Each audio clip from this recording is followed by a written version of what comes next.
तो आज पंजाब विश्वविद्यालय में लगातार छात्रों के अधिकारों पे प्रहार किया जा रहा है, वार किया जा रहा है। छात्रों के प्रजातांत्रिक अधिकारों का हनन किया जा रहा है। ये स्वीकार्य नहीं है। लगातार ऐसे फैसले किए जा रहे हैं, एक के बाद एक सेनेट को भंग करने का फैसला, जिस सेनेट में प्रजातांत्रिक व्यवस्था से चुने हुए सदस्य भी और एक प्रजातांत्रिक व्यवस्था से यूनिवर्सिटी प्रशासन चलाने की बात। उसके बाद आपने देखा एफिडेविट की एक कंडीशन ऐसी जिसमें यूनिवर्सिटी लेके आई कि ये कहा जाए कि हम कोई प्रोटेस्ट ही नहीं करेंगे, यानी कि अगर छात्रों के साथ कुछ गलत हुआ तो कौन आवाज़ उठाएगा। उसके बाद एक ऐसा एसओपी जिसमें कहा गया कि जो यूनिवर्सिटी अप्रूव करेगी, कौन स्पीकर है, प्रशासन, तो उसमें केवल एक ही विचारधारा के लोगों को यहाँ पे बोलने की स्वीकृति दी जाएगी, ऐसा अंदाज़ा लगाया जा रहा है। ये इस तरह का सत्तारूढ़ भाजपा दल द्वारा भगवाकरण विश्वविद्यालयों का अगर करने का प्रयास किया जाएगा, वो हम स्वीकार नहीं करेंगे, उसके खिलाफ लड़ाई लड़ेंगे। हमारे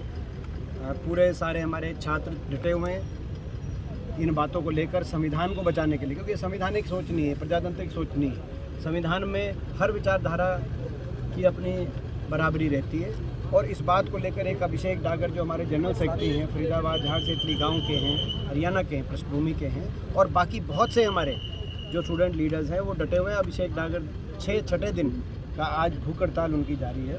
तो आज ये मैं मांग करना चाहता हूँ कि यूनिवर्सिटी प्रशासन और सत्तारूढ़ दल इसका संज्ञान ले, तुरंत समाधान कराए ये इन मामलों का। इसको लेकर वाइस चांसलर से हमारी अभी बैठक हुई है, सकारात्मक बैठक रही है। उनको जो ये दोनों बातें रखी हैं, हमने तीनों बातें रखी हैं, तो उन्होंने आश्वासन दिलाया है कि लीगल ओपिनियन लेने के बाद इसका बातचीत करके, स्टूडेंट से बातचीत करके, और इसका समाधान किया जाएगा। ये जो संवैधानिक अधिकार हैं इनको माना जाएगा। और यदि विश्वविद्यालय की तरफ से, प्रशासन की तरफ से अगर ये इस तरह की कार्रवाई जारी रहती है, तो आने वाले विंटर सेशन के अंदर ये आवाज़ जो अभिषेक डागर ने और सभी स्टूडेंट्स ने यहाँ उठाई है, ये आवाज़ चंडीगढ़ नहीं रुकेगी, ये दिल्ली पहुँचेगी।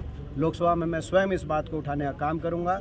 और जो विश्वविद्यालय का भगवाकरण का अगर प्रयास किया गया या एक किसी सत्तारूढ़ दल द्वारा वह विश्वविद्यालय में अपनी विचारधारा को लेकर आगे बढ़ाने के इस तरह कोई प्रयास किए गए, तो उनका पुरजोर रूप से संसद के अंदर विरोध किया जाए। साहब, ये आवाज़ राजनीतिक गलियारे गूंजेगी क्योंकि जो स्टूडेंट प्रोटेस्ट कर रहे हैं? बिल्कुल गूंजेगी। जैसे मैंने कहा कि भाई इसको यहाँ तक नहीं, केवल यहाँ जो दरी पे बैठे हैं सारे स्टूडेंट्स, केवल यहीं तक नहीं रुकेगी, ये दिल्ली तक पहुँचेगी और ये संसद में भी इस आवाज़ की गूंज सुनाई देगी। लीगल ओपिनियन की कह रहे हैं प्रशासन, क्योंकि उन्होंने अपना ही फैसला है कि एफिडेविट लागू करना है। वो आज उन्होंने मेरे को अभी वापसी को लेकर लीगल ओपिनियन भी वापसी को लेकर लीगल ओपिनियन वो लेंगे।